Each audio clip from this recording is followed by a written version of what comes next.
finally আজিৰ এই ভিডিঅ'টো বনাই কেনে খুবেই ভাল লাগিছে কাৰণ যোনসকল ছাত্ৰ-ছাত্ৰী তোমালোকে 2024 বৰ্ষত এইচএছত ভালকে শিক্ষাৰ্থীনে উত্তীৰ্ণ হ'ব পাৰিছিলা যদিও তোমালোকে কোনো ধৰণৰ অসম গভৰ্ণমেণ্টৰ কোনো ধৰণৰ কলেজ বা ইউনিভাৰ্চিটিত এডমিশন কৰা নাছিলে বা তোমালোকে জেডব্লিউ বা নিটৰ কাৰণে কোচিং কৰি আছিলা বা এতিয়া অসমত হওক বাহিৰত হওক তোমালোকক কি কৰা হোৱা নাছিলে তোমালোকক স্কুটিৰ কাৰণে যোগ্য হোৱা বুলি ধৰা হোৱা নাছিলে ইতিমধ্যে অসম চৰকাৰৰ ফালৰ পৰা ডক্টৰ হিমন্ত বিশ্ব শৰ্মা ডাঙৰীয়া টুইট একাউণ্ট হেণ্ডেলৰ জৰিয়তে তোমালোকক জনাই দিলে যে 2024 বৰ্ষত যোনসকল ছাত্ৰ-ছাত্ৰী তোমালোকে ভাল মাৰ্ক পাই কেনে পাছ কৰিছে আনকি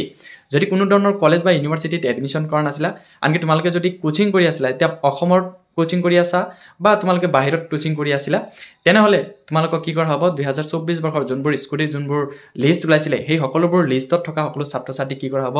স্কুটি প্ৰভাইড কৰা হ'ব বা স্কুটি ডিস্ট্ৰিবিউচন কৰা হ'ব সো আগৰ ডিস্ট্ৰিবিউচনৰ ক্ষেত্ৰত কিছুমান নিয়ম কানুন আছে কিছুমান ছাত্ৰয়ে যদি তোমালোকে ৰেগুলাৰ নাছিলা কোচিংত বা এডমিশন কৰিছিলা বা গেপ দিছিলা সো কি নিয়ম আছে তোমালোকক জনাম সো প্ৰথমে তোমালোকে যদি এটো চেনেলত প্ৰথমবাৰ বাইছা চেনেলটো সাবস্ক্ৰাইব কৰিবা বেল আইকনটো অল কৰি দিবা যাতে এনেকুৱা ইনফৰমেটিভ ভিডিও তোমালোকে অতি সোনকালে পাই যোৱা স্ক্ৰিনত চাব পাৰিছে যে ডক্টৰ হিমন্ত বিশ্ব শৰ্মা ডাঙৰীয়াই টুইট একাউণ্টত পোষ্ট কৰিছে যে যোনসকল ছাত্ৰ-ছাত্ৰীয়ে তোমালোকে এইচএছ পাছ কৰাৰ পিছত কোনো ধৰণৰ কলেজ বা ইউনিভাৰ্চিটিত নাম ভৰ্তি নোহোৱাকৈ তেওঁলোকে কোচিং কৰি আছে ৰেগুলাৰ তেওঁলোকে কোচিং কৰি আছে তেওঁলোকক কি কৰা হ'ব স্কুটি দিয়া হ'ব বা তেওঁলোকে স্কুটি লাভ কৰিব সো তাৰ পিছত কোৱা হৈছে যে কেতিয়ালৈকে এই সুবিধা পাব বাকি কোন সকল ছাত্ৰ-ছাত্ৰীয়ে তেওঁলোকে পাব বা সেলফ ষ্টাডি যোনসকল ছাত্ৰ-ছাত্ৰী কৰি আছে না নাই তেওঁলোকে পাবনে নাই ইউটিউবত হয়তো বহুত ছাত্ৰ-ছাত্ৰীয়ে কোচিং কৰি আছে জেডব্লিউ বা নিটৰ কাৰণে তেওঁলোকে আন একাডেমিত কৰি আছে বা অনলাইন কৰি আছে তেওঁলোকে এই সুবিধাটো লাভ কৰিব না নাই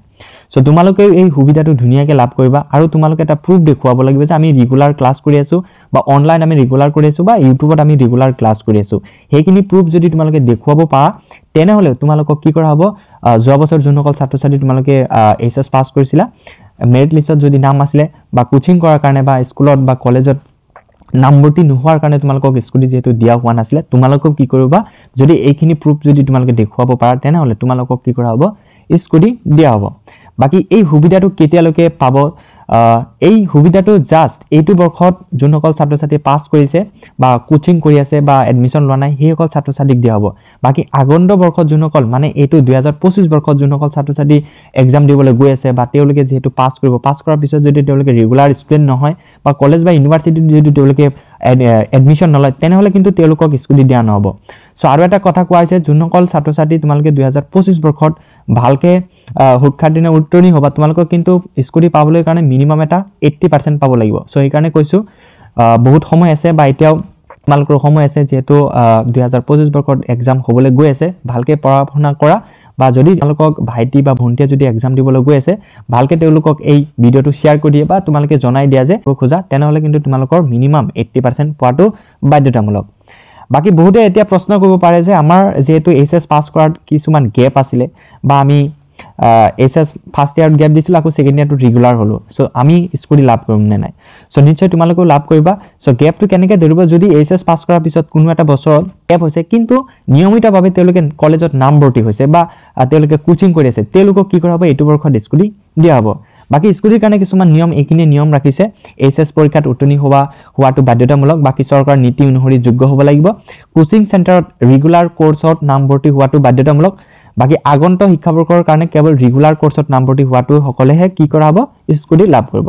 এইখিনি তোমালোকক সৰু ভাইটি ভন্টি ভালকে জনাই দিবা বাকি যোনসকল ছাত্ৰ-ছাত্ৰী অলৰেডি স্কুটি পাইছে তেওঁলোকক বাৰু মোৰ ফালৰ পৰা কংগ্ৰেচুলেশ্যন আনকি হোৱাটছএপ গ্ৰুপ এটা আছে তাতে হাই বুলি লিখি কেনে সকলো এটা কৈ দিবা যে আমি স্কুটি লাভ কৰিছো বা তোমালোকে কোচিং কৰি থকা সত্তে বা এডমিশন কৰাৰ কাৰণে বা এডমিশন নকৰাৰ কাৰণে তোমালোকে স্কুটি পোৱা নাই তেনেহলে জাস্ট তুমি অলপ ইনফৰ্ম কৰি দিবা যে আমি এইকেজনে মানে স্কুটি পোৱা নাই সো কি তোমাৰ প্ৰবলেম আছে ডিসকাস কৰিম যেহেতু এই স্কুটি নোপোৱাৰ কাৰণে বহুত ছাত্ৰ-ছাত্ৰী কি কৰিছিল বহুত নিউজ পৰ্টেল বা বহুত প্ৰটেষ্ট কৰিছিল আৰু সেই সময়ত কিন্তু এই প্ৰটেষ্টৰ কোনো ধৰণৰ ৰিপ্লাই পোৱা নাছিল বা অসম গভৰ্ণমেণ্টৰ ফালৰ পৰা কোনো ধৰণৰ ৰিপ্লাই হোৱা নাছিল ইতিমধ্যে আজিৰ এই ৰিপ্লাইটো চাই কিনে বহুতে ভাল লাগিছে ভিডিওটো বনাই কিনে বহুতে ভাল লাগিছে যোনসকল ছাত্ৰ-ছাত্ৰী তোমালোকৰ 2024 বৰ্ষত আনকি মেৰিট লিষ্টৰ নাম আছিল এইচএছ স্কুটিৰ যোনটো মেৰিট লিষ্ট ওলাইছে যদি তোমাৰ নাম আছে নিশ্চয় তোমালোকে এতিয়া 100% চিয়ৰ হৈ যাবা যে তোমালোকেও এখনকৈ স্কুটি পাবলৈ যোগ্য বুলি ধৰা হৈছে